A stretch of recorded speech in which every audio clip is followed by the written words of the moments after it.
worth the rhyme. Reading comics, toys are hella sick, hella whacking it. Taking bad hits, taking bad shits.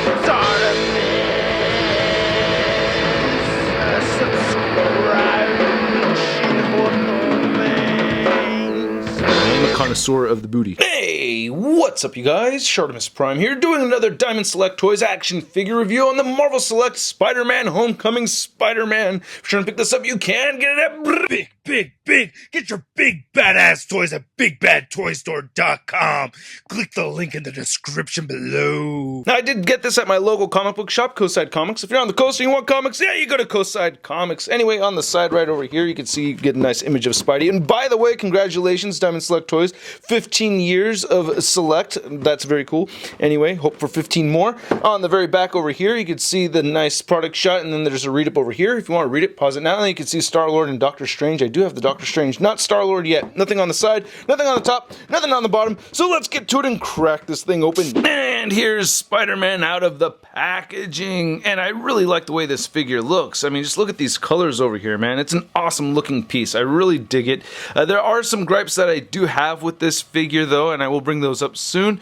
He comes with a good number of accessories, but he doesn't come with his own webbing. These are actually the spaghetti webbing right over here, which are my favorite custom webbing that's out there. So yeah, if you want to pick those up, link in the description below. Now, he does come with this rooftop base, which I dig. I really like this a lot. Very nice looking bricks right over here. Nice sculpted detail and cracks all the way throughout. I like the paint applications on it as well. You know, you get some dirt and stuff going right here. You get some nice details, so I like that. Nice cracks through the rooftop and everything.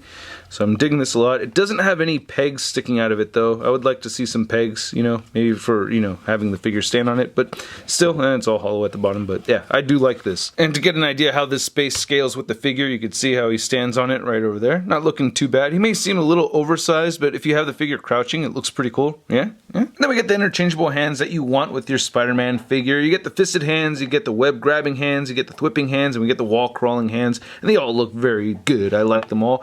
They have some nice sculpted detail right here where you could see the pattern going on the red sections, and you could see the black paint in those creases. Looks great.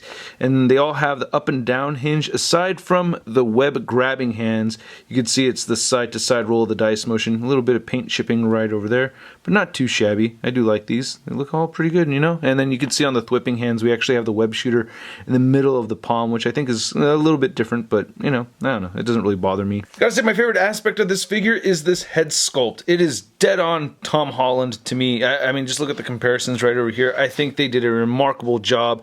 I really love the details that we're seeing throughout. I mean, again, we get the same details that we'd seen on the hands with the sculpted texturing right throughout, but the paint looks so clean, and I just think that they got the shape of the head right. He doesn't have a super long neck or anything. I've seen images of the SH Figure Arts, and that one looks like it has a long neck, and I do have that coming in the mail as well as the Mafex. A lot of people have asked me to review both of those figures. It just kind of takes a while to put the money aside and stuff to get that going, but they will be here soon enough, and I will have reviews out. But looking at the side of the head sculpt over here, I mean, you can see the aperture changing right over there in the eye. I love that. The paint just came out extremely clean. I'm so pleased with this.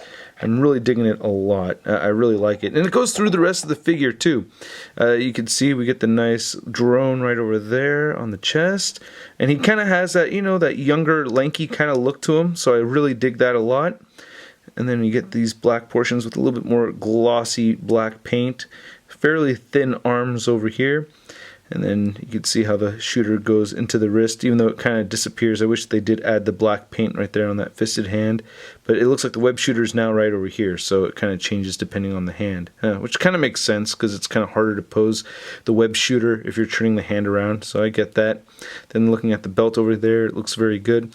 Now, a big gripe of mine is the blue portions of the figure aren't necessarily accurate to the film. I mean, we get some nice muscle definition in there and everything. I do like that, but we're missing all the little lines that, you know, weave through. It's just a solid blue, and that's not really film accurate at all. I mean, we get some texturing, but doesn't have those like darker blue seams that we see in the movie. Then you saw earlier in the video, or maybe you caught it, but there's a little bit of gappage right there in the thigh, but I just needed to push that right back in there, so it's fine. The boots look great. Can't complain about the boots at all. I think they look fantastic. I really like the seams. I mean, they're just very accurately executed right here with these black lines throughout on the figure. I'm just really impressed with that. And then the feet look really good. He has treads at the bottom as well as the peg holes. Then looking at the back. I just wanted to catch all the details right over here on the very back. We get the big old Spidey butt, and there's a Spidey belt, and then this is elevated and sculpted on top of the back. A little bit of red bleeding right there, but yeah, not too shabby. No, so the articulation is actually pretty good on this figure. I do like it. You can rotate the head side to side, and he will look up pretty far. I do dig that. And he can move his head downward. You also get a little bit of head pivot, just barely shifting right over there, so it doesn't really count as head pivot. I lied, I'm sorry. Anyway, shoulders move outward just that far, even farther, again, wrong, sorry. And then you can move them downward all the way, and you can rotate 360. Some of these joints will get a little bit loose on you, like the bicep swivel over here, it is a bit loose. I do get the double jointed elbow moving all the way in, and then we'd already talked about the wrist articulation. They all swivel side to side, and they hinge up and down except for the web grabbing hands. You get the diaphragm joint that turns side to side. It crunches forward just that much, which isn't terrible, but not the greatest. It does move back a bit, and you also get some good diaphragm pivot, which I like. Now the leg articulation or the hip articulation, you can see that we get those big old gaping crotch pit joints right over there, and then he only kicks forward that far, which actually isn't bad, but for a Spider-Man figure, I don't know, it makes it tricky getting him into all the poses that I want to get him into. For instance, like this pose right over here is kind of similar to the image of Spidey on the side of the packaging, but not really, you know, matching it too well because you can't get the leg all the way up there. Anyway, the legs will move all the way back. You get a mid-thigh cut right there, double jointed knees that bend in all the way, and then his ankles move down. They do move up, and he does have ankle pivot. Now to measure this Select Homecoming Spider-Man figure, you can see he's standing just under 7 inches tall. And comparing this new Spider-Man figure to a couple other Select Spider-Man figures, we have the comic version of Spider-Man. This is the new Marvel Select Spider-Man. And then we have the Amazing Spider-Man 2 Spidey over there. And I do like how he's a little bit shorter than these other two Spideys. This is a younger Spider-Man. And then comparing the Spider-Man figure to a couple other MCU Select figures, we have Doctor Strange and Captain America. And I like the height. I think that looks great. At first I was concerned about this figure looking a little too tall, but no, I really like it. I think the proportions look really good, and I cannot wait to see Doctor Strange and Spider-Man team up at one point in the MCU. What the hell is up with this belt? But yeah, I can't wait to see these two characters sharing the screen at the same time. And then for your Tom Holland comparison, we have the Select Tom Holland Spidey, and then we have the Marvel Legends Tech Suit Spider-Man, and you can see that the body proportions on the Select figure are much more film accurate. Now, this guy does have all the little lines and everything on the legs, which you can kind of see, tricky to see from all the way over here, but still, I do like how the frame of this figure looks more so than the Marvel Legend. Then here's a Select Homecoming Spider-Man figure next to the Marvel Legends Big Time Letdown Spider-Man. Hey brother. Hey everyone. Yeah, hey everyone. You know, some people call this suit a letdown, but I still made it on my own, unlike your suit over here that was just gifted to you by Tony Stark. I mean, come on, all you millennials are the same. You know how to use technology, but you don't know how to make anything on your own. You know, if you were to compare Parker Industries to Stark Enterprises, I would destroy you. Then here's a Spidey again on a Mafex stand, and I did break the Mafex stand I was using to make that stop motion segment. Hope you guys enjoyed that, but I do like this figure over here. You can see again, you know, getting the legs all the way up there. I wish I could move the legs higher up than that, and I wish the ab crunch was a bit deeper, but I don't expect tons of articulation from Marvel Select. That's not really what they're known for. They're more known for their paint apps and their sculpts, and I think they really delivered on this piece.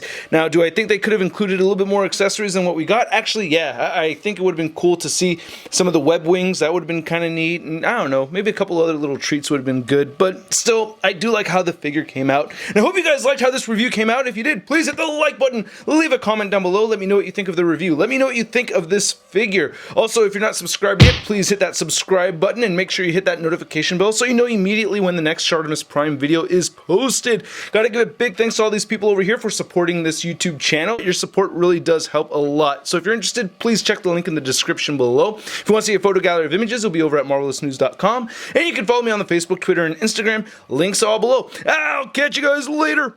Peace. I'm gonna play with my toys today. I'm gonna play with my toys today.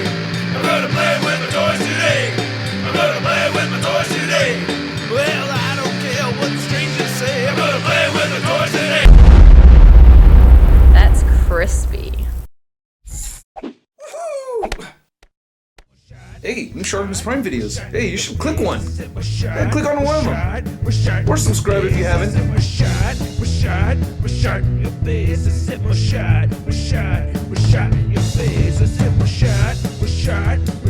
Your face.